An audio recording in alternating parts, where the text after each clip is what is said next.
Hello and welcome to the 10th installment of the Extreme Hardware podcast, Episode X, as they call it, if you're from Apple. Actually, Alex, it's pronounced 10. It's OS 10 and the iPhone 10R. They don't say the X. Pretty sure it's OS X. Anyway, as you can hear, we have a very Chris with us today. Yeah, that's my name. Yep. Yeah. I mean, that's Chris. Yeah. Hey. Christopher. I just Christophered on my keyboard. Yeah. Yeah. You don't do that. Don't do that. It does not clean up easily. Moving on from our, we have Simmons with us, who last time was rather cinema, but this time I think he's in a rather nutmeg mood. So, I think that's accurate. yeah, make of that what you will. Don't eat nutmeg by itself, I will say. Absolutely not. No. Oh, and if the recipe calls for a teaspoon of nutmeg, please, for the love of God, do not use a tablespoon. Yes, especially when you put it in a drink. Oh, God. Anyway. Next to him, we have, in the virtual space next to him, we have our delightful Frick Frock, our disastrous Frick Frock. These are going downhill. Oh, that's not nice. And worse. I like the idea of we all just sitting around in like one of those old IMVU chat rooms or something, just hanging out. What? IMVU? Do you ever use IMVU? No. IMVU. Remember, he is what you call a millennial. Yeah, well, it was the most popular online chat room of all time in the early to mid 2000s. You would basically Was this before Omegle? No, it was before Second Life, and definitely before. Oh. You would go in, you would make your own little personalized avatar, and together, well, I mean, you did what people would do when they have a virtual avatar in a virtual space together. It was very popular for that reason. So what did these people hotel? do? Yeah. Well, I don't think we're allowed to talk about that. We probably shouldn't say, but it's the same reason it was the most popular online chat client for a very long time. Yes. Okay, that makes sense. Okay. Also, not forgetting that we have Andrew with us, as well as Martin. So, Hey, Martin. moving on. No, we don't. Yeah, we do. Do we? Yeah, Yeah, we Martin's do. here. Yeah, he's Oh, he's just, his microphone's not working right now. Oh, Yeah, yeah. he'll join us a little bit later. Yeah. Anyway. Oh, so he's not here right now. No, he's here. No, he is. Yeah, I don't know what's going on. I'm scared. that's okay, Chris. We understand you're in a very Christopher mood today, but I don't know what you mean by that. we're here for you. We're here for you, Chris. Through your Christopher-ness. Don't worry. It's fine. You can be our special guest, Chris. Alex, I know where you live. I am going to travel abroad and beat you senseless. I also know where you live, Chris. Then travel abroad so I can beat you senseless. You know, honestly, Alex and I were talking about that. We were probably going to arrange that. Yeah. Oh, cool. You're allowed to do that. Actually, Simmons, you don't know where I live. Your girlfriend knows where I live because I told her my address while drunk once. So Yeah, exactly. I So, can just tell. I'm good to go. Why Yeah. were you drunk? why was I Later drunk? on. Why was I drunk, Where Andrew? are we going Yeah. with this? Where are we going with this? Because there was What's leading alcohol to- in my bloodstream and it got to my brain. But you're not 21. It's illegal. Oh, Yeah, yeah, it you're is. right. Oh, if he was Wait, in what? Canada, it's perfectly legal. He is above 21. Also, welcome to the Extreme Hardware podcast. We're now going to talk about some tech. So, moving on to anything more relevant than that, which is anything. Apple is partnering, or it looks like they're partnering with Valve to create an artificial reality headset. I'm not sure if you guys have an iPhone at home, but Apple has been pushing through quite a bit of augmented reality stuff in sort of, well, iOS, their iPhones.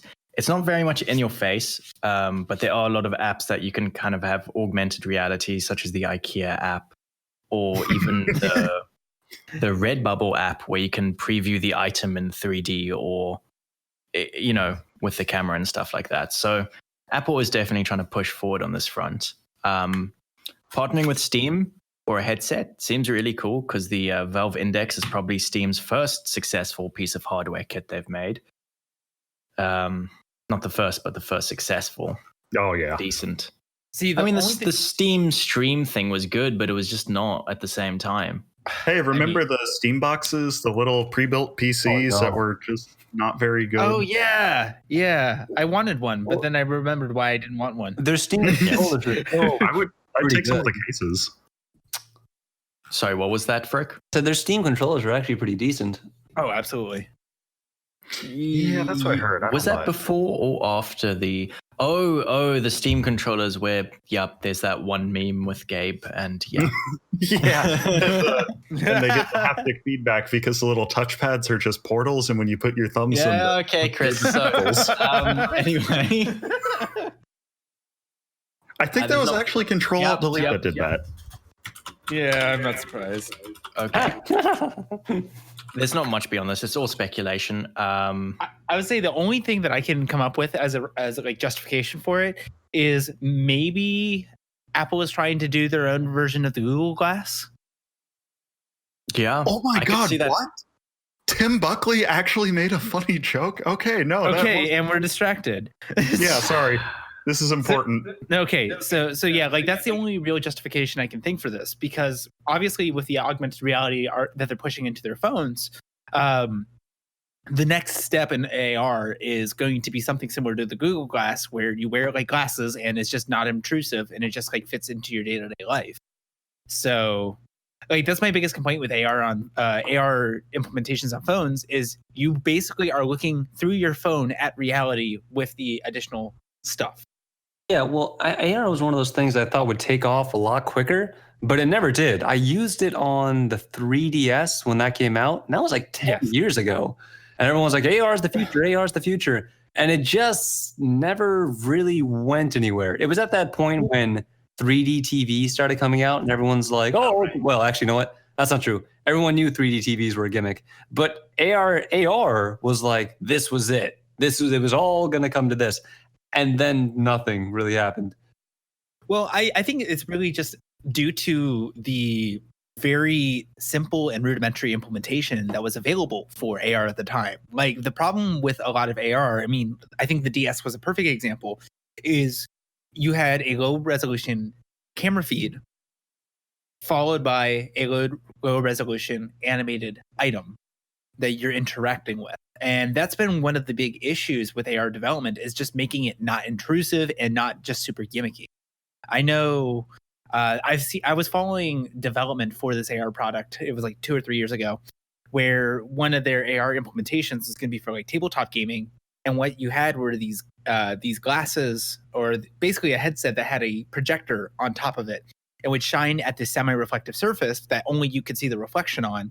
So say in like something like Dungeons and Dragons, for example, say your character had the ability to see further in a dungeon in low light, you could see more of the map from your perspective, but then like a human would not be able to see as far. That was one of the more interesting implementations of AR that I've seen, but then that project kind of died, unfortunately. I think it's also just the hassle. Like a product needs to kind of like a completely new product. I think it needs to kind of, for it to kick off and to be very successful, it needs to be very easy and convenient to use. Yes. Yeah, that's why like AR is not convenient. Google Cardboard, for example, I think is going to be like the VR that people are going to be targeting, because room scale VR, like the HTC Vive, it's great. Sorry, what was that? The HTC Vibe Check. Thanks. It's great, but you need a whole room for it. It takes so long to set up. It's so big, and there's this really big barrier to entry. But then Google Cardboard, you just like slap your phone at it and it works. And like, granted, those also kind of suck. Like I was in a Goodwill last month, and there was a shelf that was just loaded with a bunch of those like little plastic VR goggles for your phone. So, you know, Google Cardboard, but worse for the environment. Yeah. I don't know. Go ahead. I don't see stuff like VR and AR really taking off unless it's accessible. Right. But even then, it really needs to have like content available to justify it. And I just have not seen that. Like it's mostly gimmicks, like Frick was saying. It's interesting that you say that because the timing of this collaboration with Apple and with Valve. So Boneworks just got a release trailer announced, which was dope. It's probably, I mean, if you want to talk about the most advanced VR game out there, Boneworks is definitely it. I don't know if you guys have seen the trailer yet. Yes, I have. It's stunning. Like it looks amazing. It looks really good. Yeah. So, and Valve is actually really good friends with the developers of Boneworks. And they are also launching their own Half-Life VR, which is going to be coming out really soon. And that's all coming out like around the same time as this Apple announcement, which makes me think a couple things. One, if there is going to be a new headset or whatever it might be, I really don't want it to be exclusive to like some like, you know how like Apple or like the Oculus store has like exclusive games you can only get on there. If the next Half-Life game is only available on like iTunes or like the Apple store, oh my God. Oh my God, dude. No, can you imagine what it would be on Steam. The internet Honestly, yeah. So honestly, the only real thing I can see with this is Apple's interest in it is just going to give Valve the ability to produce more of these products for cheaper. Because obviously Apple has their hands in the manufacturing side of things. So maybe this partnership is just so they can crank out more products faster and then have maybe Apple integration into Steam as one example. And then the other thing that comes to mind with AR is right now, like from a gaming perspective, I'm not really sure where AR is going to really benefit versus VR, because with AR, you're restricted to a physical space usually. But from the productivity side, AR makes a lot of sense. So like 3D modeling, or I don't know, traffic simulation for some cities. Like I've seen that as an argument used in some like AR pushes. I remember when the Microsoft product was HoloLens. Yes. I wonder because like HoloLens was really marketed at like that professional type thing where it's like, look, you're an architect, you can show off your building to all these people. But it's like that's the thing. It was really kind of marketed as this like collaborative thing. Whereas with VR, especially VR is very much a loner thing because you're just isolating two of your senses from the rest of the world. Right. Whereas like something like HoloLens, sure, you can still look at somebody and talk to somebody, and it's not like going through a front mount camera or something to the screen in front of your eyes. It's still mostly natural, I guess. Yes. And so the Kinect would be AR then. No. Yeah, Kinect is AR. It's everything that Cynical just said. You can still see everything, but you just see something completely different when you want to, which is the Kinect. I mean, it's definitely not VR. Yeah, it's not VR. Okay. So I would differentiate it because both VR and AR are typically first person versus a Kinect. You're looking at a mirror image of yourself interacting with the gaming environment. Oh man, yeah. Microsoft just took the iToy and ripped it off when they made Kinect.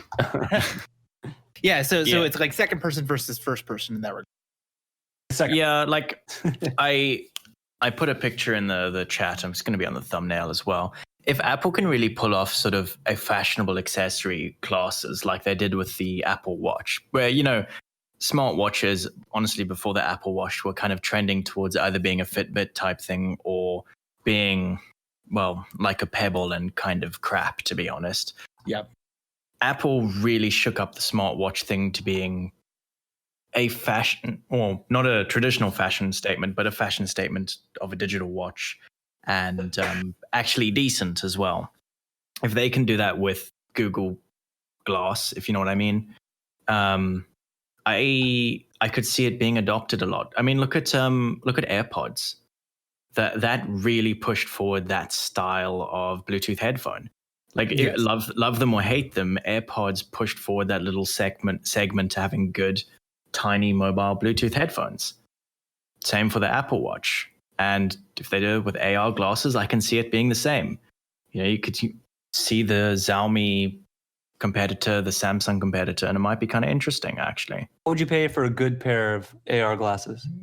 What I'd pay and what they're going to cost are going to be completely different. Yeah, Okay. and I'm also looking at your definition of a good pair of AR glasses.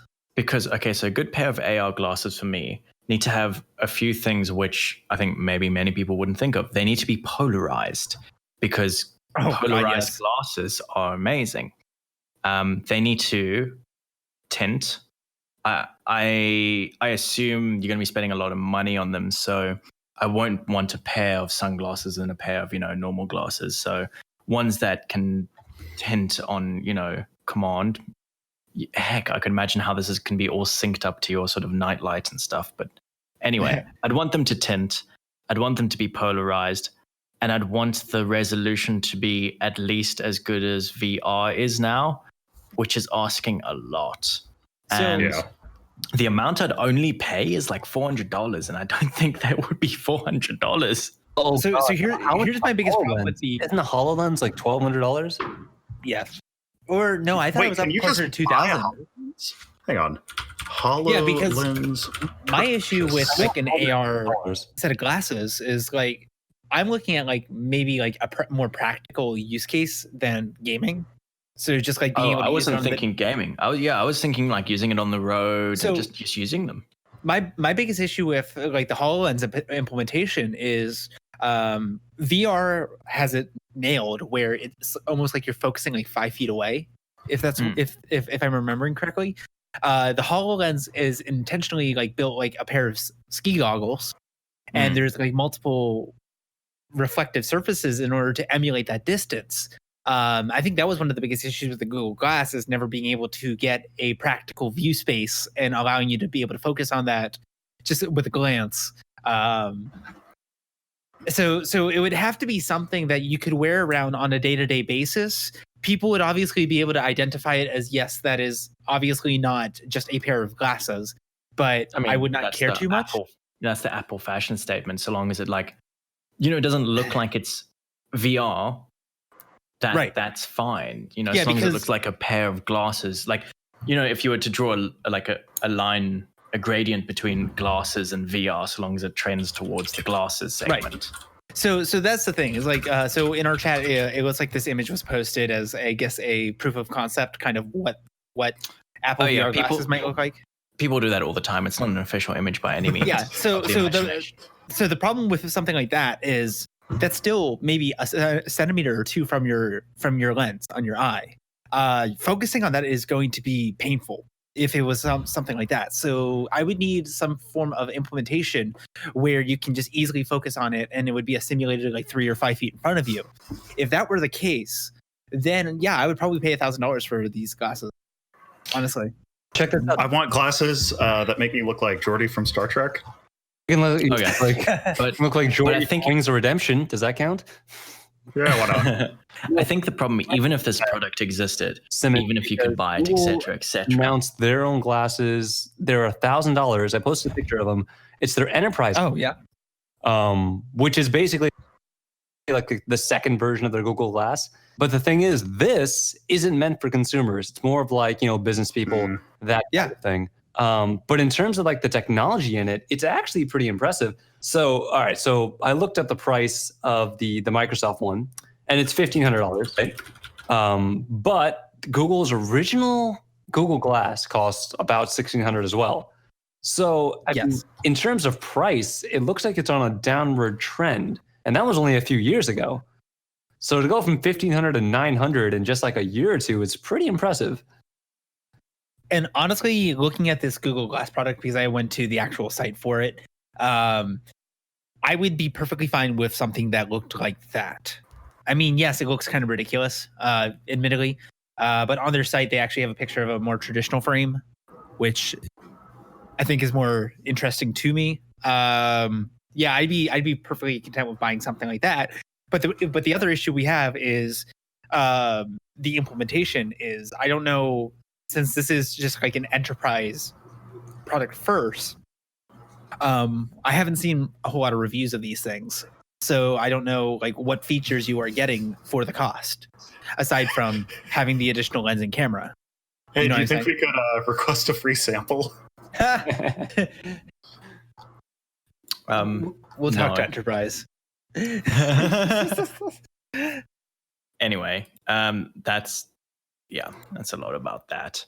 So, do you want to go on to the AI brain topic? Ooh. Does anyone Yes. want to- Yeah. Futurism.com. That's a web address. Chris, you're reading it. Yeah, you are. You've nominated yourself now. No. Nope, you're doing it. No. Yes, you are. We're just gonna Yeah, you are. here in 3 weeks. Peer pressure. Oh, hey, Martin finally fixed his microphone. No, he didn't. Oh, yeah, Yeah. you're right. He just messaged me. He said he'll be on in like 5 minutes. Oh, okay. This AI decodes your brain waves and draws what you're looking at from article on Futurism, which is sourced from, I don't know, the Moscow Institute of Physics and Technology? No, that's somewhere else. Anyway, researchers have created an AI that draws what a person is looking at in real time just by reading and decoding their brainwaves. Perhaps most impressive of all, the technique is non-invasive, with all the brainwave information gathered through a cyberpunk-looking, electrode-covered how do you say that? Electroencephalography? Sure. Listen, Electroencephalography? I'm you going to could go have with just that. said EEG. You know what, Simmons? Shut up. You say the word and then you say the initialism. Headset. Researchers used to think that studying brain processes via EEG is like figuring out the internal structure of a steam engine by analyzing the smoke left behind by a steam train. Researcher Grigory Rashkov Putin said in a press release, "We did not expect to find that it contains sufficient information to even partially reconstruct an image observed by a person, yet it turned out to be quite possible." So I watched the video associated with this article here, and what it was is they had a bunch of canned imagery for this. It was like driving in a vehicle, be it a car or on a jet ski. They had several pictures of people. They had several, just random day-to-day things. But it was categorized into like one of like 5 or 10 categories that they would just constantly share the same footage over. And the AI is basically trying to determine what you're observing by looking at the images, and then it makes a correlation with that, and then tries to match it to a database. So the problem is, right now, it's a very loose interpretation of being able to read your brain. So it's not reading your brain, it's just pattern matching, like, hey, people who look at this have these brain waves, and we know what they were looking at because we trained our AI on it. I would say yes and no, because like one of the videos that they showed the patients, because it was like a 10-second clip at a time before it moved on to the next one. One of them was like a marble thing, like a marble machine almost. And you had things like blocks of wood moving around as the balls were rolling around it. And like if you look at the image that was referenced here in the chat, it was in this weird in-between state where the person was focusing on the previous video that they watched, and now they're also starting to observe the same thing at the same time. And it would overlap the image Yeah. pretty significantly. Like some of the images that the system was able to reproduce were really close. The one that looked pretty accurate every single time was from the perspective of the driver's seat of a car. That one was really easy, but when it started looking at people, it started combining the features of the people. So maybe it was just like a generic face with and say it was a female that was being showed with longer brown hair, but then the person in the image had like curly dark hair or something like that. It was kind of strange. But it's still really interesting technology from the fact that it's able to even gather that kind of information. Yeah, and I mean, like, the fact is, when you look at an image, there is a region of your brain where that's like physically kind of present. I'm sure it like is clearest to see if you have like black and white, very simple drawings, but you can still kind of like make out the shapes in the brain. Right. So yeah, this kind of tech should work, but if this is relying super duper heavily on AI and like a huge database, then I would be concerned about its reliability. Well, and the way I am kind of like, I'm giving it the benefit of the doubt is you have to start somewhere. And I feel like once the AI is trained enough to be able to accurately identify the images that the person is looking at, then they can start veering off of the database. And now then it can start doing some like AI magic to say, okay, so he's pulling from this on this image and this on this image. Let's combine it and see what happens. Oh my God! What? Hang on. This is no. Go on. Finish that thought. No, that's basically it. It's like, and when you're dealing with like memory capture, like specifically human memory capture, the way that you remember something is not necessarily representative of the way that the person or the thing actually looks like. Oh you yeah, like pieces, and then you make association. You don't. Memories are not like, it's not like a computer where you put a file on your hard drive. It's like you're streaming your game and you've recorded it, so now it's in an MKV that OBS dutifully spit out.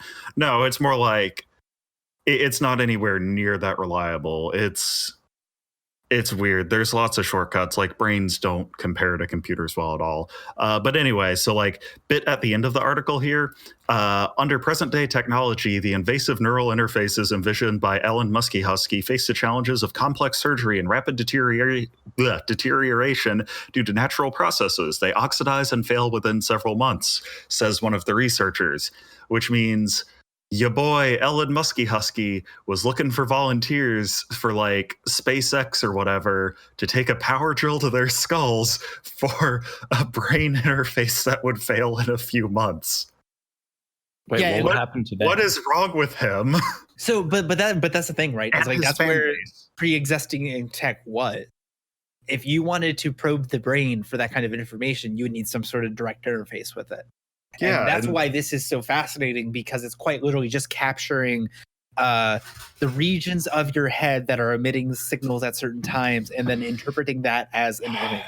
You know, the only solution to this, right? A Faraday cage for the brain. Do you know made out of tinfoil? So Magneto. Wait, hang on. Tinfoil hat is what I'm getting at. Hang on. You know they actually make beanies like that. I know they do. and do you know what my favorite thing about those beanies is that it's proven that it actually amplifies the signals in your head. That's the point. Well, does it amplify the output signals from your brain, or does it amplify the input signals from the radio towers? That's what they want you to think. The whole reason it amplifies though is to keep out the bad transmissions and project their own to other people that can hear them. No, however, it just amplifies the input signals from like radio towers and your cell phone and whatever else. It is actually meant to just keep your head more warm. But okay. That's not how they were marketing it.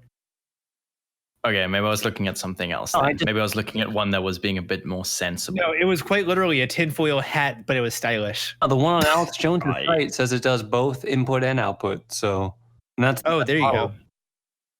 Well, but the way antennas work, you can't just like make energy out of nothing. So yes, it might be more powerful, but that's only in a limited direction. So sure. Yeah. But when you're trying to keep the magical thoughts out of your head, and it just I will simply turn my head away so the bad thoughts can't get to me. Okay, fair enough. Okay. Anyway. I'll pretend like I was actually listening to you guys. So I wasn't. Weren't you speaking? Yeah. Hello, Christopher. Yeah, anyway. AMD. Actually, no, hang on. Let me introduce this better. Chris. Actually, no. Oh, yeah. Hi. What's up? No, just I don't care about you. Frick. Wow. Frick. I'm here. You know Star Wars, right? The Reagan Project or the film series? Chris, you don't exist right now. Fuck you, Alex. Okay, you can't say that. Oh, right. Yeah, I can't say that. Timestamp. I forgot. You're cyberbullying me. Okay, so, Frick, you know Star Wars, right? Yeah. The Reagan Project or the film series? So, Frick, you know there's the light side and then the dark side, right? Mm-hmm. One is blue and one is red. Mm-hmm. I don't know if you've seen the latest trailer. I am familiar with the Star Walkers, yes. Yeah, but you've seen the latest trailer where they give everything away, right? Oh, unfortunately, yeah.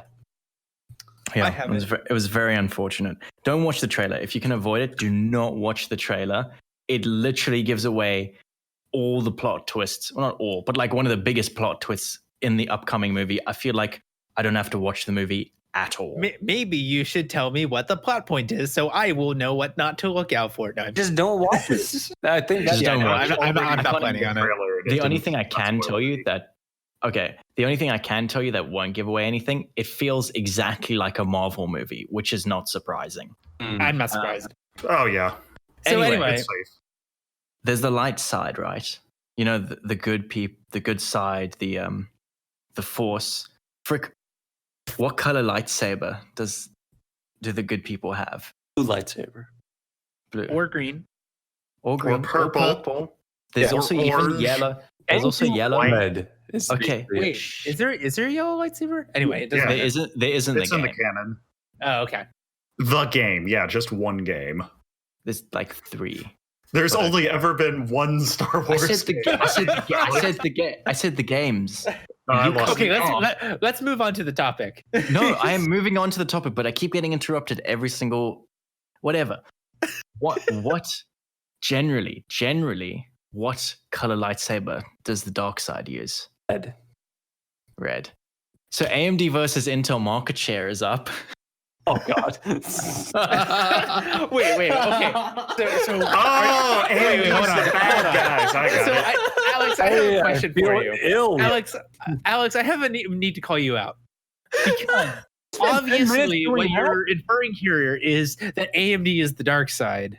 Implying, not And you are inferring. quite literally triggering the entire Reddit r/AMD. He's right, though. Simmons, he wasn't inferring, he was implying so the audience would infer.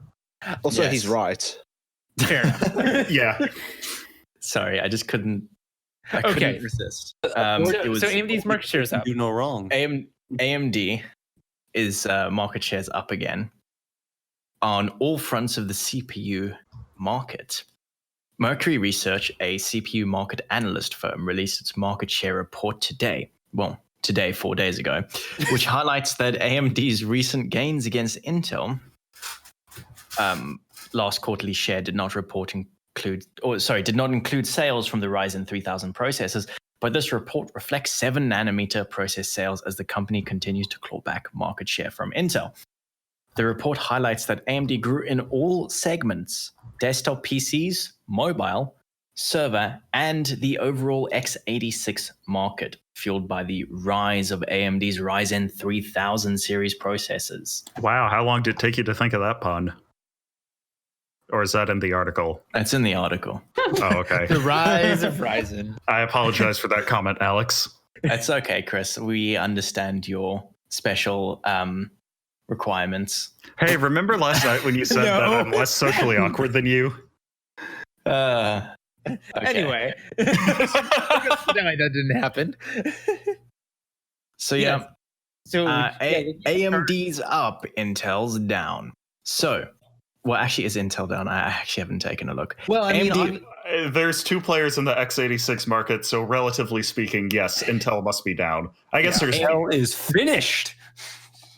AMD's desktop market share, let's take third quarter 2019 is 18%. If we look at third quarter 2018, it was 13%. Ooh. So they have effectively gone up 5% in a year, which is quite a lot considering that Ryzen 3000 was not bad at all. Wait, it's just Ryzen, no. right? They haven't Ryzen gone up 2000. 5%. They've gone up 5 percentage points. That's like a 50% increase almost. Not 50. It's more like 40. well, 50. Yeah. It's 50% for them, but Yeah. Yeah, I know, but 5% of the market itself. oh yeah, that's different.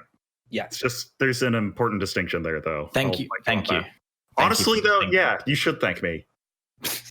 No, okay.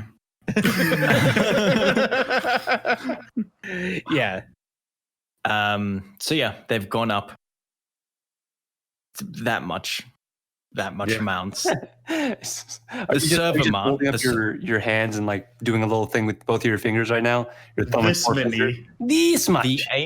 the AMD server unit share has gone from 1.6% total in Q3 2018 to 4.3% total in Q3 2019, which is quite a lot considering how slow things generally are to move in the server sphere, if you will. The mobile segment has also gone from 10.9% to 14.7%, which is a number, really. Yeah. I think the laptop / mobile is going to be one of the hardest for them to kind of push at, because Intel has so many deals with different mobile manufacturers and stuff. Also, AMD Like, still got Raven Ridge, and Raven Ridge ain't doing so great. I don't even think it's that. Like, I think there's a lot of bias with like Intel's naming scheme is really good, and it's really sort of embedded itself in the minds of people. I don't know a lot about like, for example, at my work, everyone gets Lenovo laptops, right? And they're like, they don't know the difference between an i5 6300M or U, I can't remember which one it is, and the i7 8350H. They don't know, but they're like, "Ooh, that one's got the i7." It's like, "Ooh, yes, it's got the i7." Oh, I've only got the i5. It's like, right. There's a lot of that, and if they see the AMD sticker, they're like, "It's not an i7." You know? Yeah. The new like, AMD it could i7. No, but it could be faster. It Whatever. could be slower. They don't know. It's just not an Intel i7, Intel i5. So their EP contest in the the workspace is just, they're going to lose. And Well, that's I mean, unacceptable. And that goes back to the Bulldozer days too, because back when Bulldozer was a bad product. and that's Well, what I'm yeah, saying, but is when those laptops were branded as AMD laptops. It was the AMD sticker and it was a Bulldozer CPU versus the i5 or the i7. And at that time, yes, you were getting a significant performance upgrade going with the i5 and the i7. Now that we're on Ryzen, people are still very ingrained in the, oh yeah, AMD used to be crap, and my i5 and i7 saved me from the darkness. Oh yeah, no, definitely. And I feel it's probably the same with server stuff as well. I would bet that a lot of sort of archaic small to medium business companies are not going to move off of Intel purely because Intel good, AMD bad. Dude, I'm Intel 58 years old. Wasn't there Intel gives you some sick discounts. Intel was blackmailing certain enterprises into going, like, sticking with them, or like there was something about that, how they were like they would get AMD's prices and then they'd be like, okay, we don't want you switching, so we're gonna go way under cost just to keep you. Wow, Frick, thank you for cutting me off mid-sentence to say the thing I was going to say. Oh, that's how Alex feels all the time, isn't it? Yeah. Hey, Yeah. imagine that. But yeah, no. Yes. Yeah, no. Oh yeah, I think that's also why like AMD's branding isn't really a coincidence here. Like when they were doing GPUs, they had like R5, R7, R9. Yep. And now that Ryzen's out, they've got Ryzen 3, Ryzen 5, Ryzen 7, Ryzen 9. I don't think it's a coincidence that they're using the same numbers as Intel. No, like the A series APUs that were like A4, A6, A8, where it was all even numbers. That was dumb because it wasn't Intel's numbers. Yeah. So, and that's the other definitely. thing is, and you know what's really hilarious is because everybody, that market that is shopping for these mass-produced laptops for like the enterprise setting, i5 and i7 are still the most popular Intel CPUs. I mean, i9 exists, but everybody's still going for that i7. What I Especially on find laptops. interesting. Yeah, no, what I find interesting with the laptops as well is sometimes I don't know if they're better.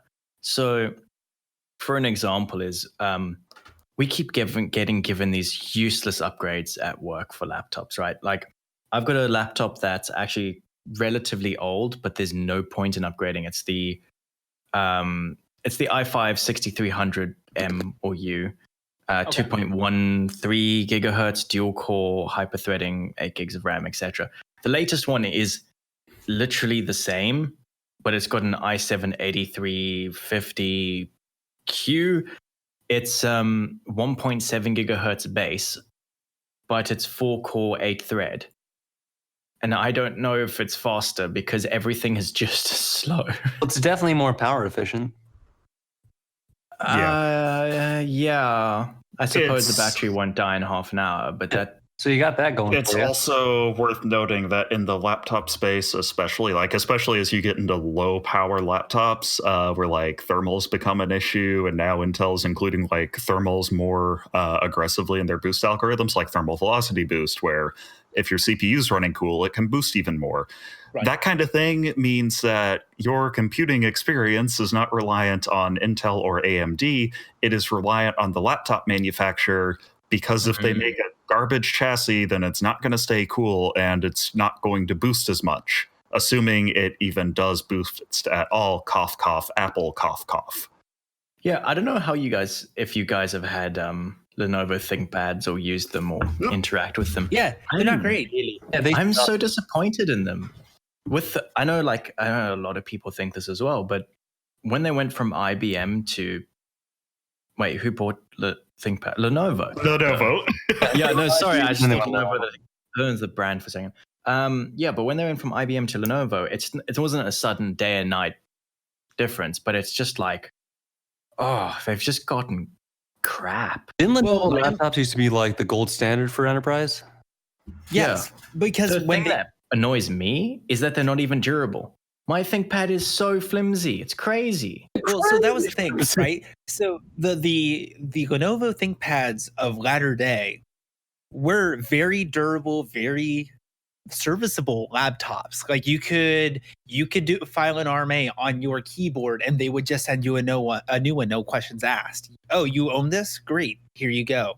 You bought it used? Okay. Well, you know what? You own it. Here's a new keyboard. The new ThinkPads are not great.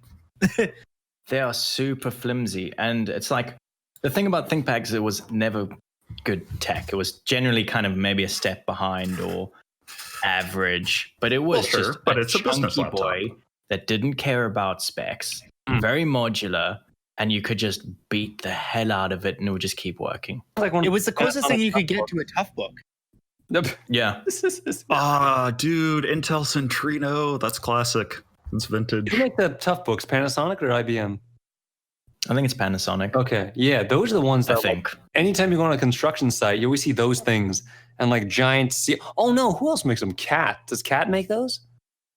I mean, there's Cat branded ones, but they're not manufacturing them. Yeah, I don't think that's your. Use a good Cat. That'd be great.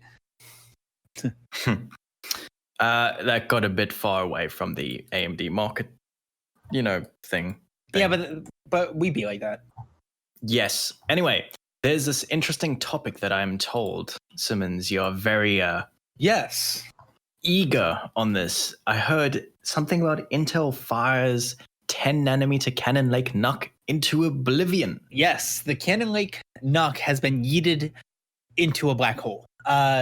So basically what's going on here is Intel's Cannon Lake was their 10 nanometer CPU that was supposed to begin their market share in the 10 nanometer market.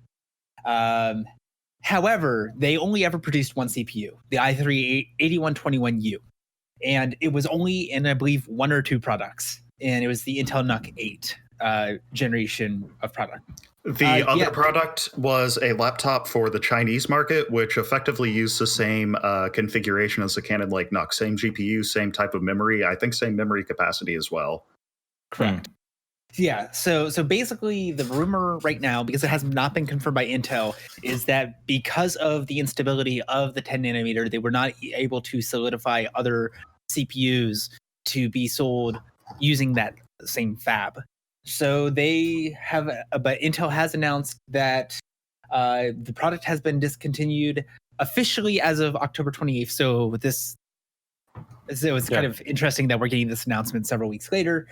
And the last orders of these products will be taken on December 27th, with the final shipment going out on February 28th of 2020. Just so yeah, for that employee discounts. Oh wait, no, when of those happen? Those happen around winter, don't they? Those big giant employee discounts for Intel dealers? Yeah, I think that's. Did they stop them? No, they've still got them. Q3 on the fiscal year, so that'd be Q1 of the calendar year. Interesting. So yeah, I think this is really, really okay. So I've got two things with this. Since this is their only 10 nanometer CPU that they actually sold, and they're basically canning it. Well, they've got Ice Lake now, but so, this was the only thing for a couple of years. So this tells me that they are probably ditching 10 nanometer to go to a smaller fab. Okay. That's basically all it comes down to, because obviously AMD is touting we beat Intel to 7 nanometer, even though it's very different, the nanometers from AMD versus Intel. But I am willing to bet that Intel will had their run on 10 nanometer on this 8121U, and they're going to be going for something. Gonna have to disagree with this. Okay, so first of all, the process on this, I really need to get like a semi-accurate subscription, because Charlie Demerjian wrote a really good article. But allegedly, anyway, I can't actually read it.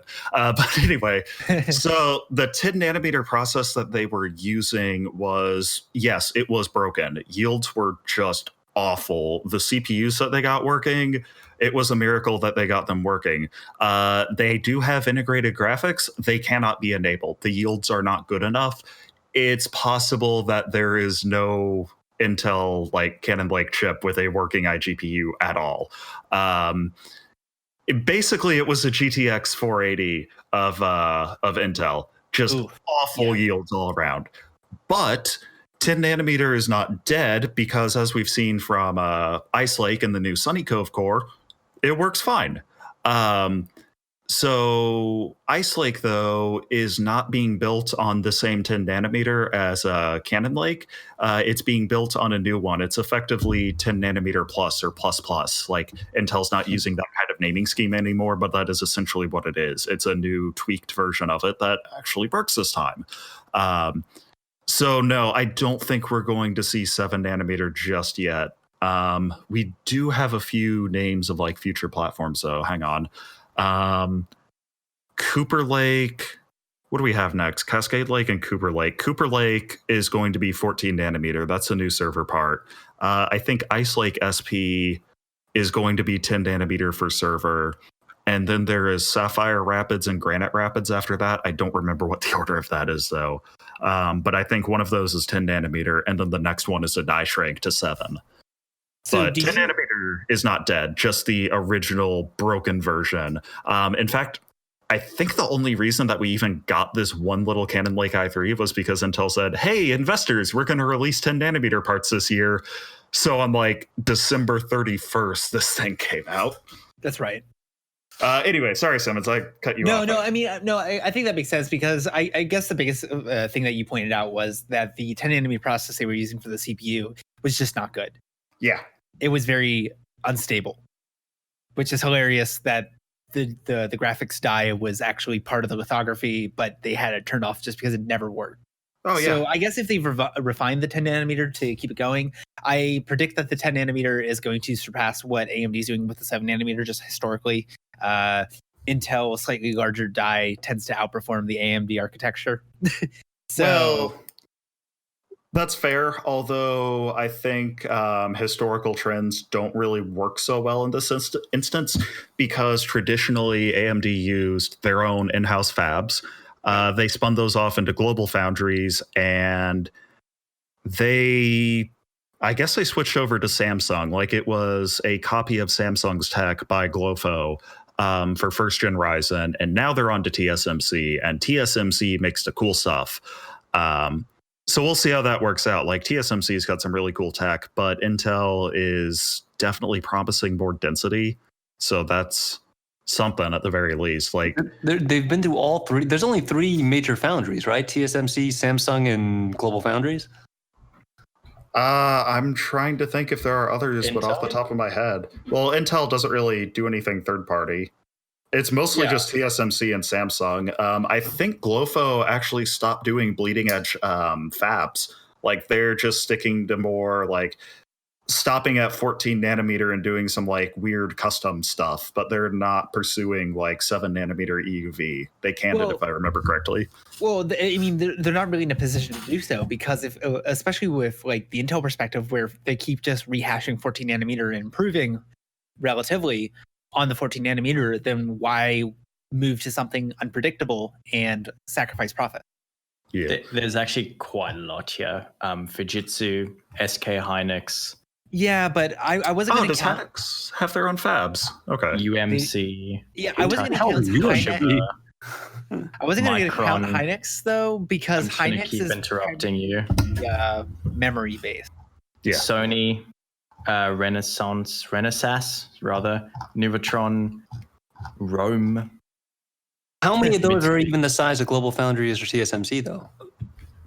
I'd say Micron's probably pretty big. Oh, Liteon. Wait, don't they just make DVD players that everyone bought, then no one bought them because They make the a lot of Lite-ons. products. They make a lot of flash products. They've got a lot of OEM contracts for SSDs. Yeah, Hynix actually has like big. Oh, I've heard of NEC before. Why have I heard of NEC? Monitors. They make monitors.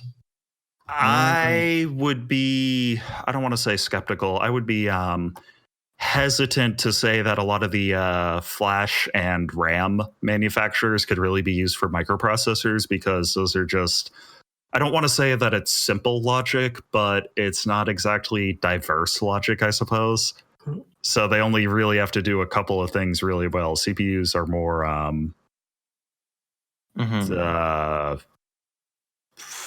I don't know. I'm thinking of an adjective and I just can't find it. Complex. Fabs for LEDs. Neat. I bet those are used for. I wonder what those are used for. Well, not I sure think what those you use have for. one of those installed on the back of your Wi-Fi card. Yeah. Well, shut up, Simmons. For context, Cynical I have, put a pink Wi-Fi. LED on his Wi-Fi card. Yeah. So the story behind that is I desoldered the LED at one point because I was trying to minimize the Wi-Fi card, and then I reinstalled it because I unminimized it, and pink was the first thing that I could find that worked at the right voltage that I needed. Uh-huh.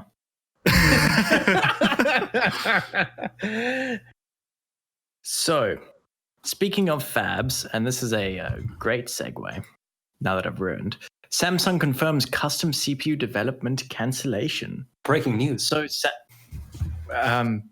okay. So Samsung's Exynos CPUs that are in half their phones that no one wants, but then they kind of get them and pretend they're as good as the Snapdragon ones or whatever they are. I think that these are the ones. I hope I'm not wrong. Anyway, they've kind of been going through the rumor mill lately and have confirmation from Samsung now that the company is stopping further development work on its custom ARM architecture CPUs. And this comes from Samsung's HR department. And basically, they're killing off Exynos. And that's going to be that. How many, Yeah. does this actually affect any of us at all? Like, is that high performance in any way, shape, or form? I only as use far- Apple socks.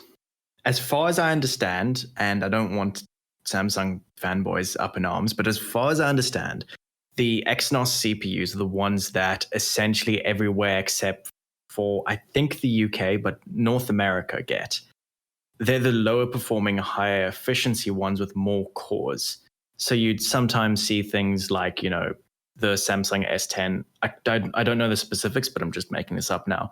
Has like, I don't know, latest Snapdragon with, you know, 2 performance cores and then 4 efficiency cores. But then the Exynos would be like 8 cores and then 4 of them are quote unquote performance and 4 of them are quote unquote efficiency. And it's just less of both. Like it's just a worse performing CPU or SoC rather. But the ones always benchmarked and shown will always be the well, not most of the times they'll be the Snapdragon ones. And I know in South Africa, this was kind of a thing. Be like, oh yeah, I've got the latest, you know, Samsung. It's like, oh yeah, but you've got the bad one. Oh yeah, but it doesn't matter. It's like, okay. So you'd be paying the same amount of money. You'd be getting a worse product. It's pointless. I don't know why they did it. Maybe at some point it was cheaper to do than to actually just make more Snapdragon or buy more Snapdragon CPUs.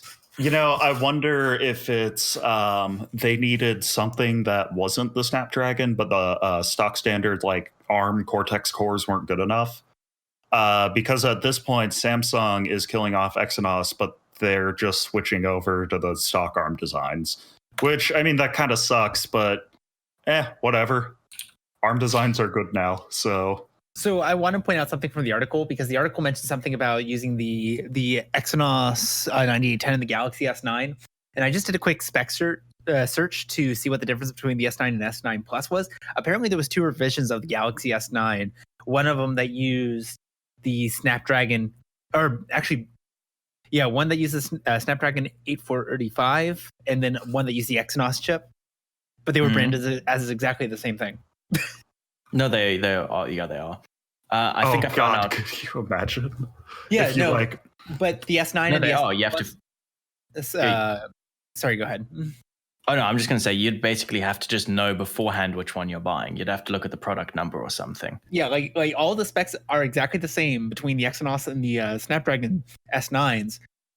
But the S9 and the S9 Plus, using the Snapdragon, both use the same 845. So wow, is that a mess? That's like that purposely misleading. Well, I mean, that reminds me of that DDR4 GPU that came out last year. Oh no! Yeah, it was basically an identical GPU. Shut up.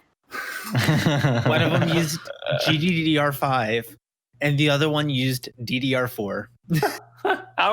Yeah. Is that an accident? Did they mean like all? No, that was AMD does was it AMD? purpose all the time. No, AMD would never do that. It must have been Nvidia. You mean Nvidia? No, remember, we've already said that the AMD is the dark side here. Oh, I no. mean, yeah, dude. Have you seen Oland or Cape Verde or probably Polaris 12 as well? Thinking about it, like AMD does it all the time. You can't trust them. So let me just continue. Exynos is going to continue on their current designs. They're not designing any new system on a chip, so it's going to lead them out into around 2020. They're going to slowly close off the fab and the design department rather. I think they get them fabbed by someone else. Well, Samsung, but different department.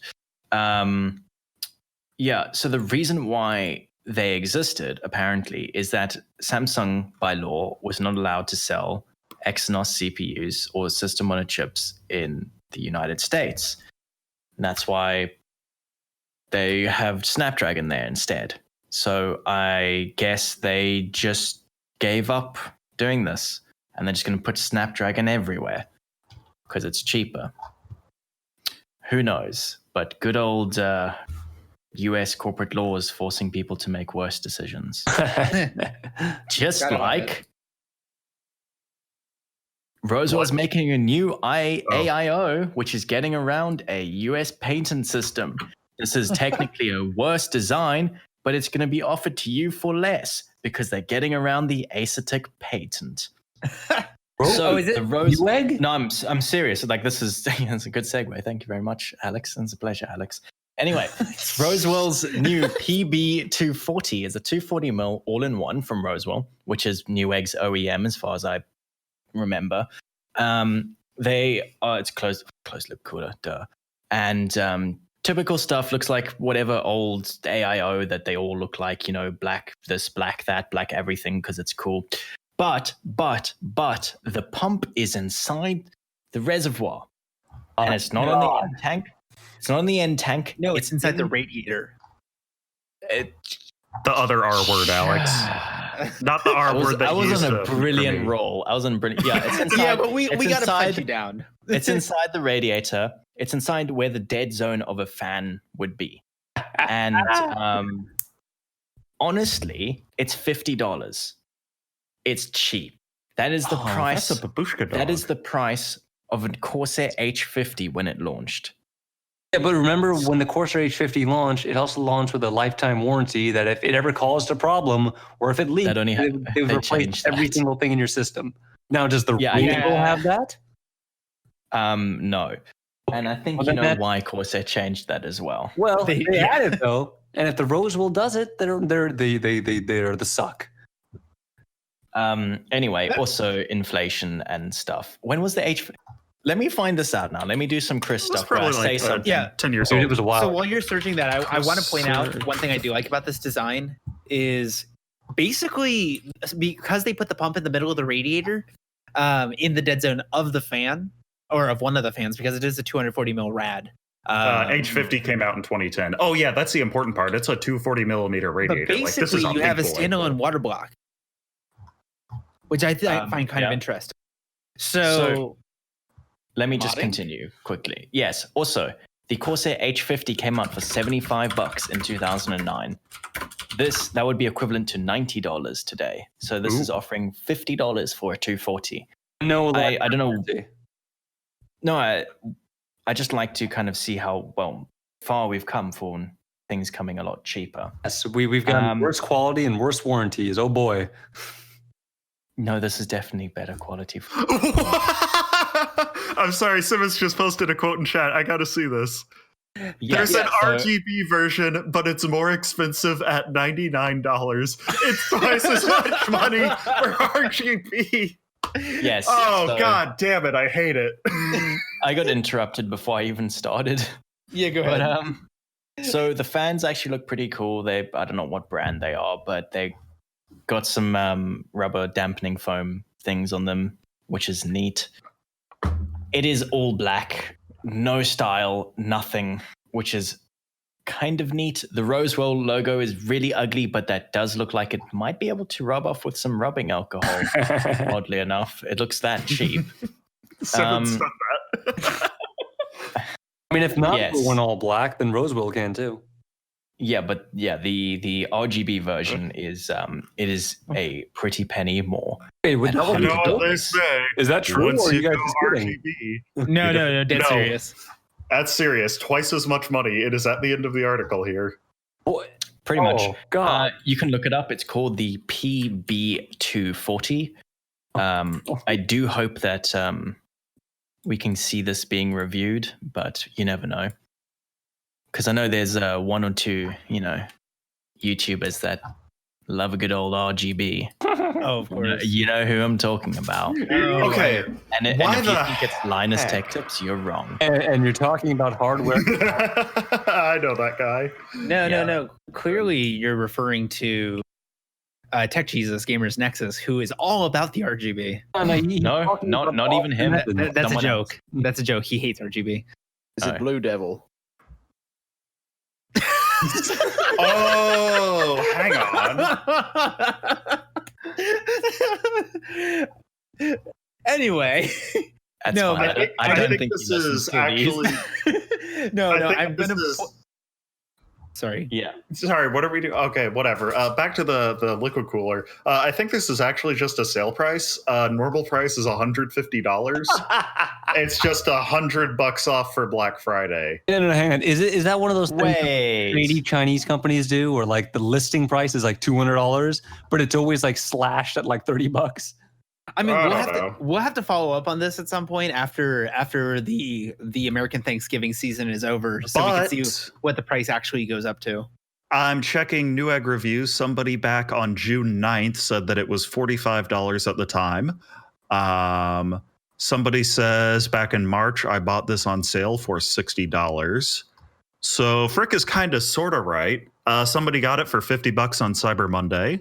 Okay, yeah. So it's Yeah, one of those things. So this goes on sale all the time. It's not quite like the Chinese thing. Ooh, somebody last year got it for $40. It's not quite like the Chinese thing where it's just perpetually on sale, but it is on sale frequently. Thus, this is the price to look for should you be masochistic enough to buy it. The reviews are not good on it though. Out of curiosity, how much is the latest Corsair cooler?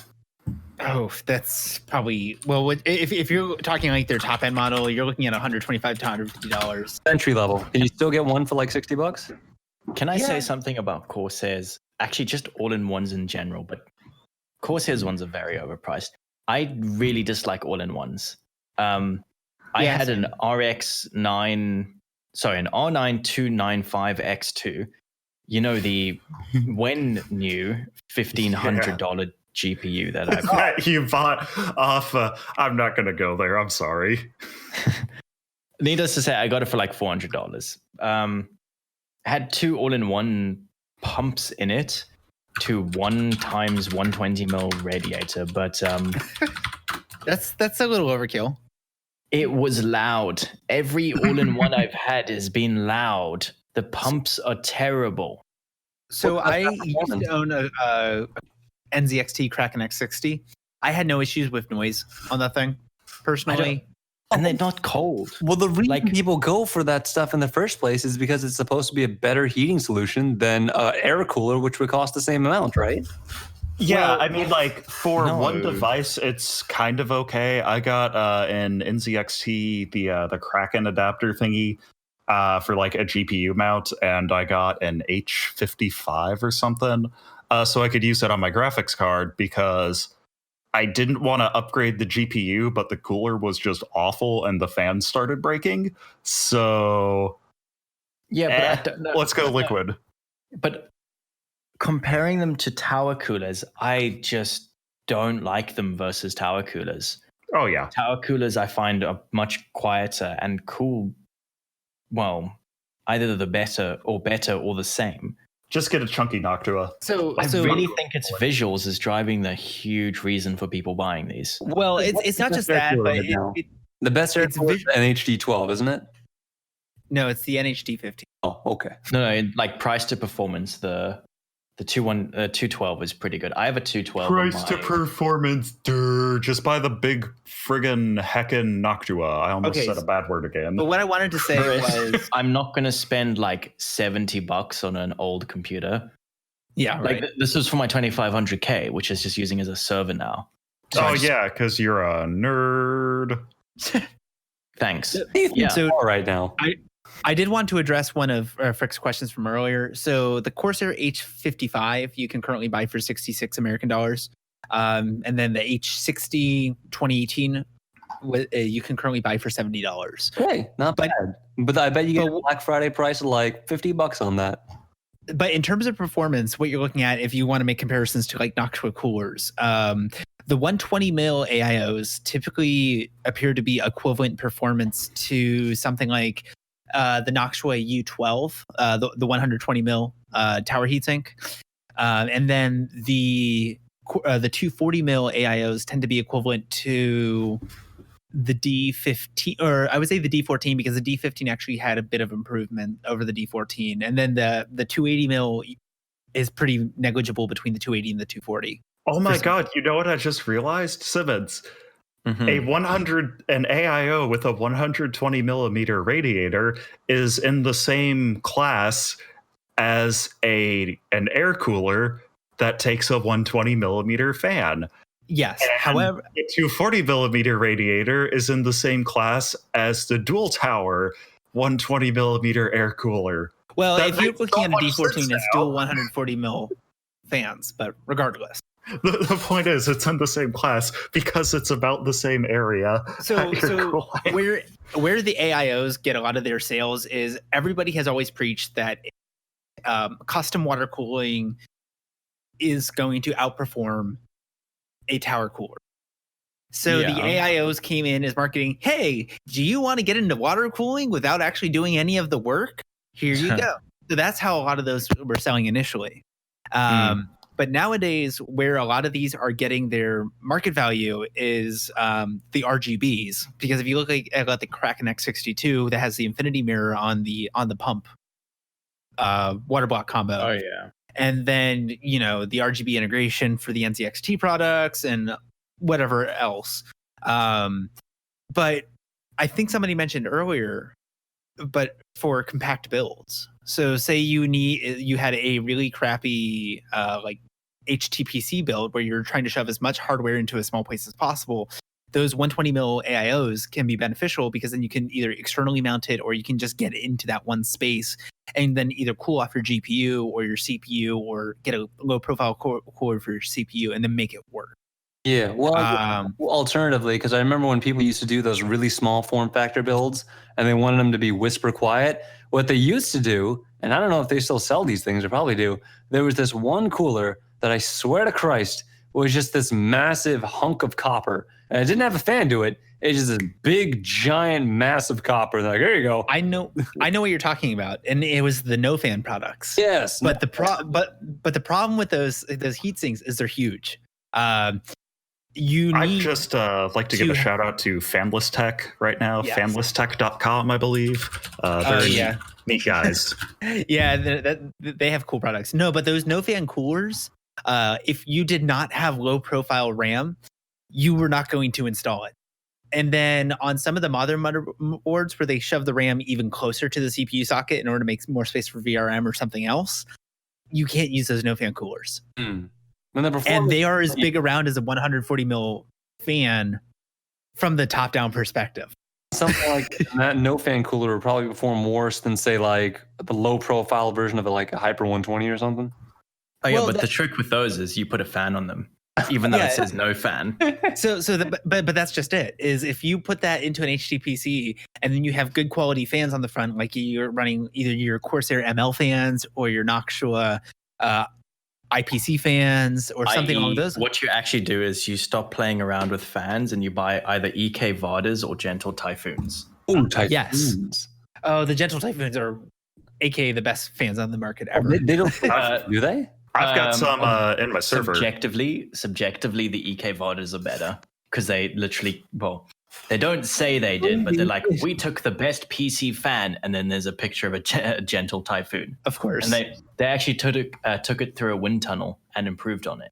What was that one that's also it's the most powerful fan manufacturer on the planet? And Delta? Delta. Oh, yeah. Delta fans. Yeah, they make hot dog choppers. As far as I'm aware as well, Noctua's latest fans are basically, I don't want to say copying, but they're going towards the direction of EK Vadas plus Gentle Typhoons. So they probably are also quite good.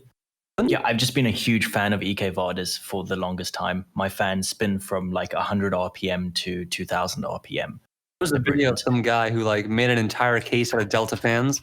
I think he turned it on and the computer flew away. Well, I mean, since we've mentioned the greatest fan manufacturer of all time, I must go out and say that I do have a pair of 5400 RPM Delta fans strapped to my GTX 980 right now. Why? Because I thought it was funny. Oh. very, very epic. I can get behind that. I mean, I will say it is so I've got the two Delta fans strapped to, they're not the 38 mil fans, they're the 25 mil fans in terms of thickness.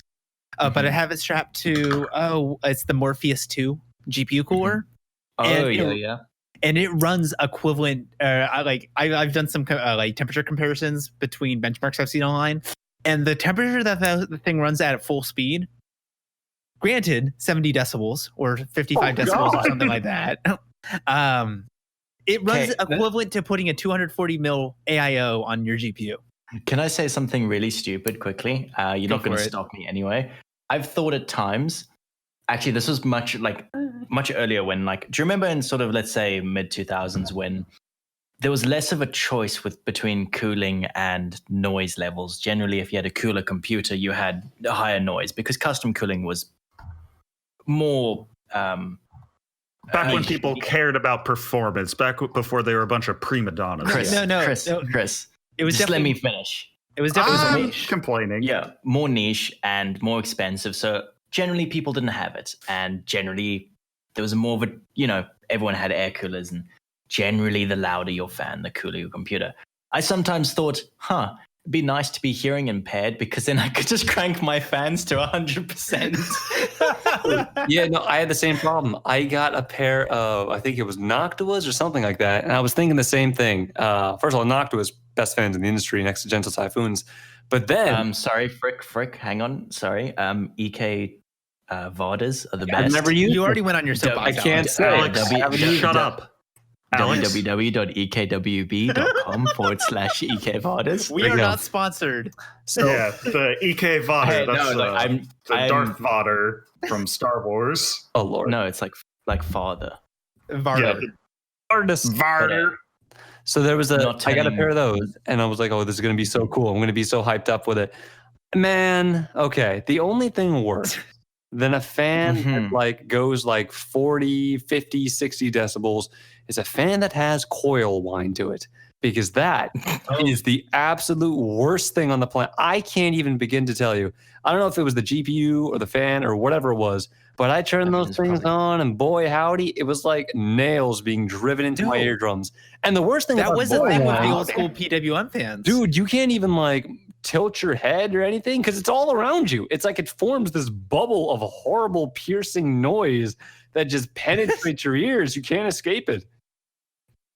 So yeah, No, because I have a pair of noise blocker MBE loops that are the PWM, and granted that fan's like 5 years old at this point, but their PWM fans distinctly have a faint coil whine to them.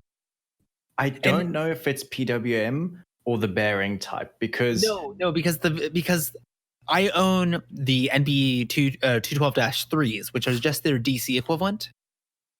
yeah. Also, does the tone change when you change the PWM frequency? No, it does not. Oh wait, no, that would just alter the duty cycle, wouldn't it? Not Correct. the frequency. So on the 212-3s, which are just a DC controlled fan, and obviously you can get fan controllers for that, so it's a non-issue. They're the only noise that you hear from that thing is when they're at full tilt, just pushing at like 1700, 1800 RPM.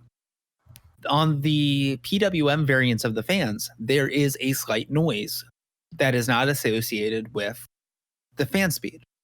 It's not loud like Frick is describing, because what Frick is describing reminds me a lot more of the coil line that I had on my Fury Nano. But that's just GPU coil line. It's just AMD. All right, Chris. No. I distinctly remember when PWM fans were right before they became the mainstream option. A lot of people complained about coil whine from the fans. That's interesting. So I know exactly what Frick is talking about. horrible. The one horrible thing things we don't have those days anymore. But let me tell you, you newbies out there, the fan game was a dark place. Oh yeah, like Oh my gosh. I will say the one caveat I had with the Vardas is I know when they first started making them, they did have some quality control issues with the bearings because they're dual quad. They use ball bearings basically. Right. And I would have some which just had bearing noise, which was annoying. And it's just like I don't know how to describe it, but it sounds like a messed up or seized bearing in a car. That's how it sounded. Yeah, it's just Which wasn't grinding fun. noise. I mean, like a Yeah, it's just a sound or constant like a knocking sound. No, like a constant grinding sound. Like if you've ever heard a fan belt kind of dying but not dead. Yeah. It's What you kind of mean? like that. But I luckily haven't encountered that recently. The only thing I've done is I accidentally stuck my fan filter in them when they were going 2000 RPM and they shattered. But that was me. That's more of actually fan techs having the fan filter about 1 millimeter away from the fans as well, which was it kind of happened. The fan exploded and went everywhere, and I was like, oh, I feel like an idiot. Actually, the worst bit is I had to disassemble my entire loop because they were behind my radiator. ooh, yeah. You no. should simply be smarter. No, it took actually, to be fair, what I did is I just kind of bent my radiator by like 1 millimeter. There you It's go. like either the radiator breaks or I get this out easily. So it's not working. And since you brought up fan failure, I think the last catastrophic fan failure that I had was, the previous one was when I stuck my finger into the GTX 980 fans, and that one Civets, you exploded. idiot. I was troubleshooting a folding rig. Give me a break. Okay, I'm gonna be honest. I'm not actually sure how I haven't broken fans because I just like hot plug things into USB headers all the time, and Right. they kind of dangle into the fans. And No, but the last one that I had was actually when I was purchasing the Delta fans for this computer, or for the GPU. So I was playing around with the fan controller. And I was like, you know what? I want to hear how obnoxious this is. And I cranked up the fan controller all the way. And right when it hit about 5,800 RPM, one of the blades just jettisoned off at Mach 2 and nearly hit me in the face. It was double exciting. cool. Yeah, glad you didn't die. Shout out to Delta's RMA department. They were great. You tell them Hello, that? friends. Say what? You tell them what happened? Oh no, I straight up told him I ramped up the fan. A fan blade exploded off, and I would like to get a new fan. And they said, okay. Sure, why not? I mean, Yes. you weren't even running it out of spec, so that's fine. I'm assuming. Yeah, the department said, yeah, it was probably like a bubble in one of the fan blades or something from the mold. So yeah, we'll replace that. And because they primarily are building those fans for the server market anyway, I'm not surprised that their RMA department was just like, yep, here you go. Yeah. The RMA department is actually chill and nice to work with. Oh my gosh, yes. So one thing I would love to see a return of, only in the ironic sense. Hershey's Kissables. Okay, Yeah. Chris, you need to not talk as much. Anyway, No. one thing I would love to see a return of. You know, we're trending towards tempered glass and RGB for a long time now.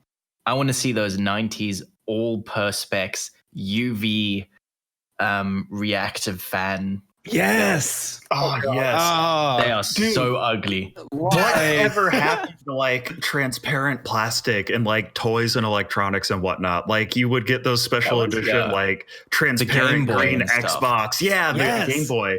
I think no joke. The Oh, sorry. last the Sound like you're last dying. Fucking am. Oh, oh, and there we go. Andrew's entire contribution here. Andrew. Who? don't worry, it's about to get better.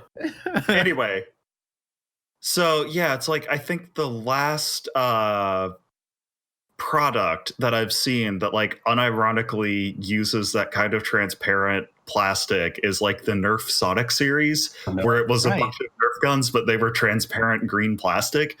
And it Yes. was awesome. But it's just like that kind of aesthetic has just gone away, and I hate it because it's such a cool aesthetic. Well, It's not and cool. It's ironically cool. It's Going supposed back to PC hardware, like that was another thing. Is like back when the UV reactive fans and the UV reactive just PC components in general were a thing. So is the UV reactive water cooled tubing. Yes. Yeah. So you had your blue plastic UV reactive tubing, or your red tubing that turned pink. Sorry, I want to bring something up with that. There's a very good reason why that died off. Oh yeah, Um, didn't it get like super so- brittle? Well, not plasticines. I mean, there's always plasticines in it, but mainly just the sort of the chemical compounds that the tubings were made of. There were a lot more plasticines in those days, which made it worse. UV plus plastic, let's just say, equals decay and Yeah. brittleness. Oh, you So, mean like the um, dashboard of your car? Well, if I had a car, but I'm poor. Fair enough. So You should try having money. I know, right? People have said that before, but I don't trust them. Like, look, that's a story for another time. I believe it's a social construct. Anyway, Dabs on capitalism. Well, so going back to the water cooling world, they were doing the tubing just wear out way quicker. It's like exposing your computer to the sun. Dude, they gotta Yeah. have like RGB tubing by now. You don't tell me they don't. No, there are Frick, don't give them ideas. there No, is. They do. They're RGB fitting. Yeah, There it you go. actually looks kind of cool. Except I also have green tubing for almost a year because I have copper patinaing in my loop, and I'm just I just can't be bothered to change it. So you got green tubing to complement the green corrosion. You can now No, it finally was get all the clear. wacky colors. It was You can clear get when I colors bought it. that didn't exist, like black. You get some black UV tubing. That was never possible So you- before. No, yeah, I've got black Hold tubing on, to replace it. Hold on, I have a question. Yeah. Frick, can you define black UV tubing for me? The absence of black. Oh, light. The absence of black. What does this mean, Frick? Enlighten us. So I'm going to speak for Frick because Frick doesn't know what he's talking about. Basically, it's black glossy tubing that, when exposed to a UV light, will change to a different color. Oh, so like a pearl or something. Yes, No, it would straight up change to a different color. Like it would come up as like a pinkish color, salmony color, light blue, etc. Oh, yes, I'm talking. Oh, that's interesting. Black tubing. Yeah, you know black tubing. Everyone knows the black tubing. Yeah, I actually got EK's black xylitol or something tubing. That's probably a sleep medicine. I don't know if it's xylitol. Yeah, the main ingredient in sugar-free gum. I don't think it's xylitol. Yeah, it's basically the EK's black rubber tubing, but it's not rubber. Yeah, I just got it because, industrial. Yeah, it doesn't degrade.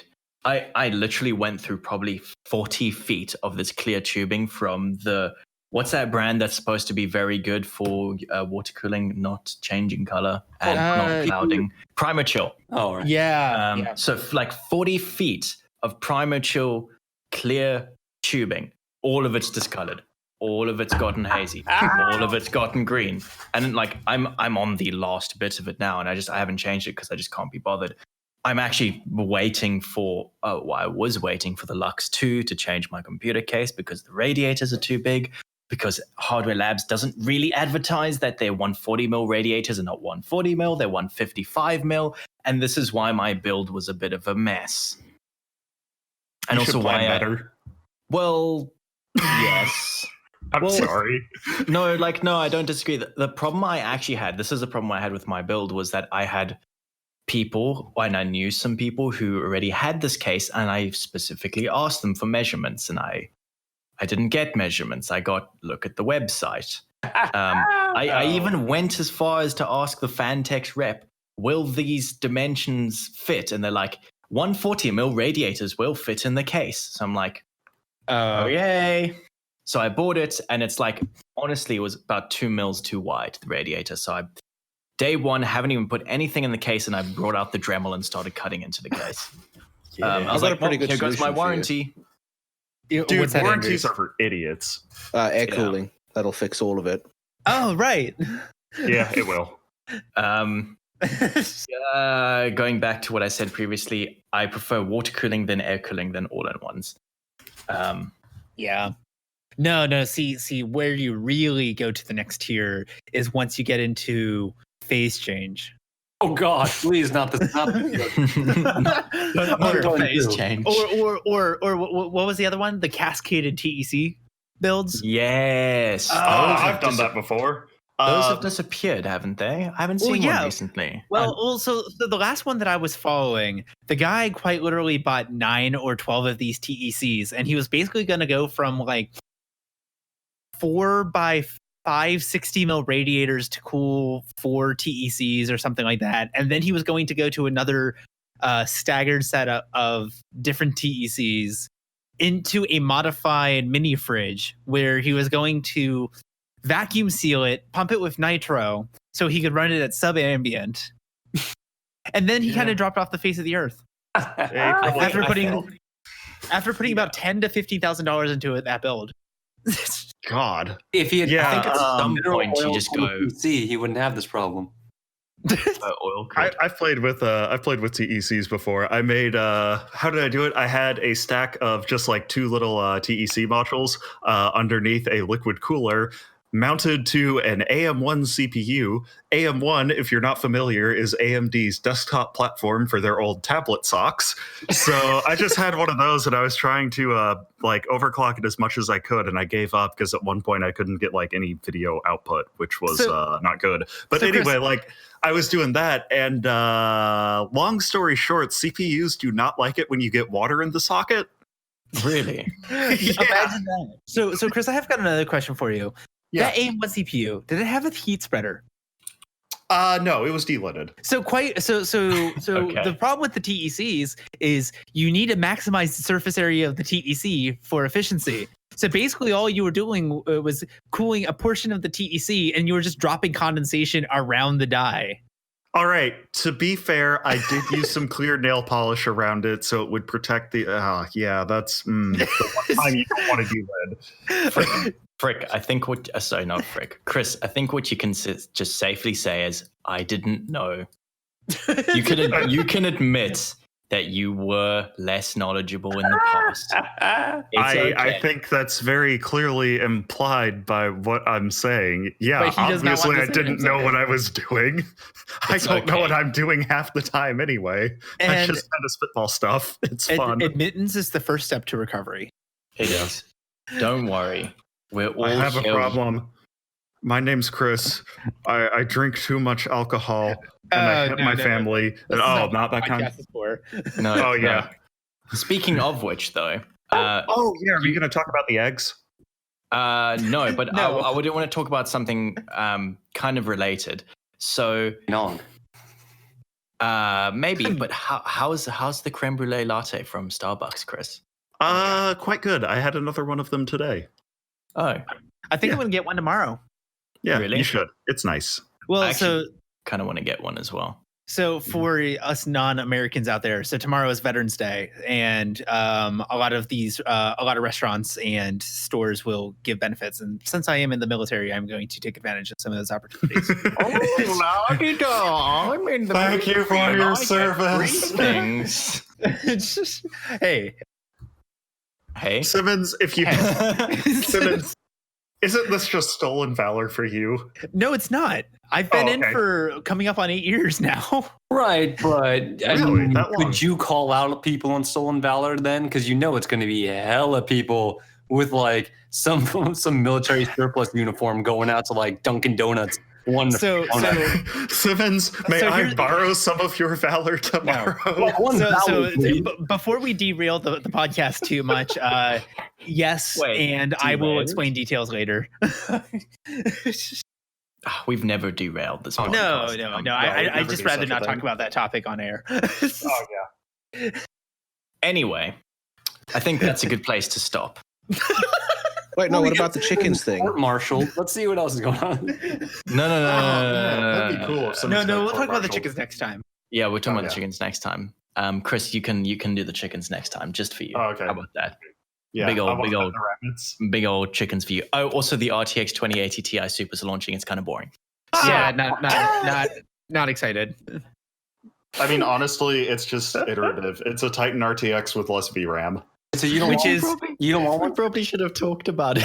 Well, okay, all right. Let's just talk about it real quick. Yeah. One for you for No. basic Simmons, so I guess you don't Basically, want it. it's exactly what we've seen with every previous generation, where they release this high-end model, which is just the Titan. But There's actually like two things we should really talk about. We should also really talk about Navi 23. Oh God! No, we gotta I'm just do it waiting now. Alex, you're ruining everything. And there's also the waifu GPU. No, we are Wait, absolutely okay, not. Okay, talking wait. about it. That's Can not we even a talk? joke. Shut up. Can we talk about the waifu GPU? No. next Yes. time? We'll leave that for next Time. time. Okay. The waifu GPU is actually pretty funny, and that's not Okay. time related at all. So So, Oh yeah, so no, we just before we do wrap up, I do want to mention something that we do actually have to talk about, which is just another reminder that on extremehardware.net, the in-win giveaway is going on right now. yes. Do we have details for that documented real quick? I'm blanking. I'm sorry. How about you talk about Navi 23 and the 2080 Ti Super very quickly, just quick gloss over, and I'll get the contest details for you. Chris, go for it. They exist. Oh, There we go. God, hi, hello. 2080 Ti Super Ti. I don't know what it's called. Cool. That's enough about that. Next, Navi 23.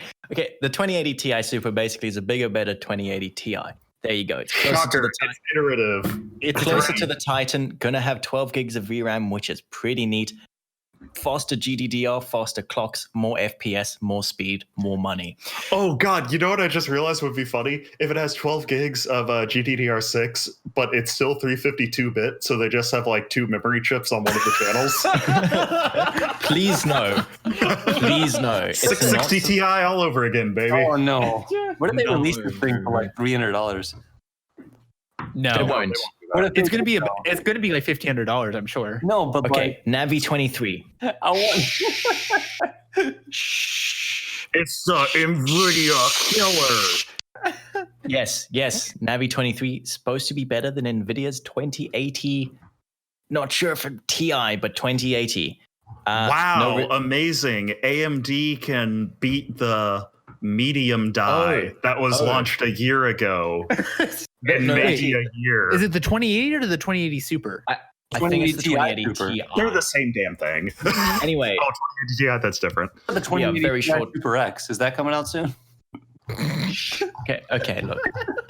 This is very hard to do a very short note because I keep getting interrupted, but basically AMD is releasing a big version of Navi. It's supposed to beat the 2080 Ti. Yes, the thing that was kind of annoying is that they're beating NVIDIA's old graphics cards. They should completely one-up them. But we're getting progress from an AMD graphics department that has kind of stalled until recently. Anyway, moving on to the Extreme Hardware giveaway. And I'm not letting you talk about the Navi 23 anymore. Navi 23 is supposed to... Extreme Hardware is giving away one item per month for the next 5 months, which is pretty neat. So Inwin is partnering up with Extreme Hardware again, and they are giving away some pretty neat stuff. Up for grabs is an Aurora triple fan pack. It's got the RGBs, it's got the controllable thingamajiggies. They're pretty decent fans. They got rubber dampening thingies. And you can get them. Doing a good job selling these. Yep. Yeah, boy. Also up for grabs is a 1250 watt power supply by Inwin. If you need that power, you know where to get it. It is a 1250 watt 80 plus gold rated power supply, fully modular. Oh, there we go. I'm sorry. Like Inwin's is right here with us today. We have there's a 509 full tower chassis up for grabs. Pretty neat. Tempered glass on the front side and back, I think. It is actually something that I kind of like to look at because it has 3¼ inch bays, which is something I've been looking for a long time. I'm actually really happy about that. Computer. This looks actually like a brilliant thing to turn into a HTPC/home server, which is what I'm doing.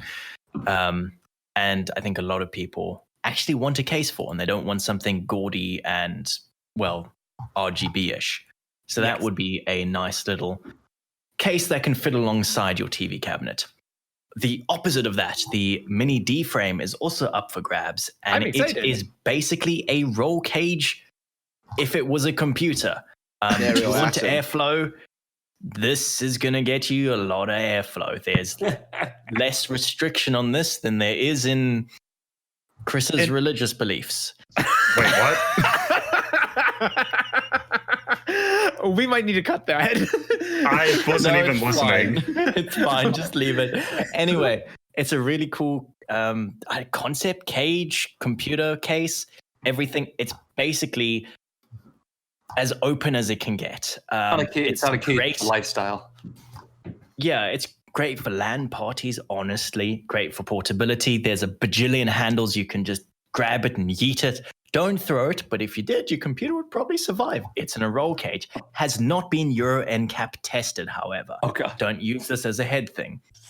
And there is one more thing to give away. So the final product is the Premium Basics PB 750 watt power supply. It is an RGB 80 plus gold, fully modular power supply. Are you telling me that this is basic? Like I am basic? Will this work? Yeah, for me? like you. You're a white girl. I think this is actually a level above you because it's got RGB. Premium. Oh, that's correct. Do white girls like RGB? Tune in next week. No. We will find out. That's lots of extra whipped cream. That's how you know it's premium. Wait. I'm sorry, I'm reading the quote that Andrew just posted in chat, and he's right. I find that if you just talk, your mouth comes up with stuff. That is giving me an existential crisis right now, that quote. No, so going back to this RGB power supply, it does have full compatibility with Asus Aura Sync, Gigabyte RGB Fusion, MSI lighting, and a variety of other vendor softwares. There you go. I would also like to point out their fans have that as well. I was just being very meme lordy about Yes, you were announcing I'm it. not memey about RGB lights, Alex. No. I'm just thinking about if this. they're gonna I'm being be serious for a RGB. moment. Yeah. Being serious for a moment. If one power supply is compatible with like 4 or 5 different software suites, why is this not standardized? Oh, I mean, I know why, but like there It is should stupid. be a single universal just RGB standard. You mean like a 50 For the love of God. Yeah, the thing Yeah, doesn't that it have like 2 pinouts though? Yeah. what RGB? It's got 50-50. 50/50 does have 2 pinouts, and one's for the standard configuration. The other one is for the data signal, like the individually Yeah. adjustable RGB configurations. Which data does an Yeah. RGB signal use? So before we go and draw on this podcast too much longer, if you are interested in entering this giveaway, there is a thread on the ExtremeHardware.net forum that we will post in the description of the YouTube video. If not, just go to ExtremeHardware.net, look for the giveaway, and all the details of how to enter are listed in the OP of the thread. It is in the banner on Extreme Hardware. That is. It's very hard to miss. Anyway, that's enough of that. I think And- it is time for us to bid you farewell Yes. for this week. And Adieu. now for Alex to spend 5 minutes swearing as he tries to get the bot to leave the channel. That was only last time. Oh, okay. Anyway. Thank you everyone for joining. Yeah, I love you all. Bye. Goodbye! Goodbye and good night.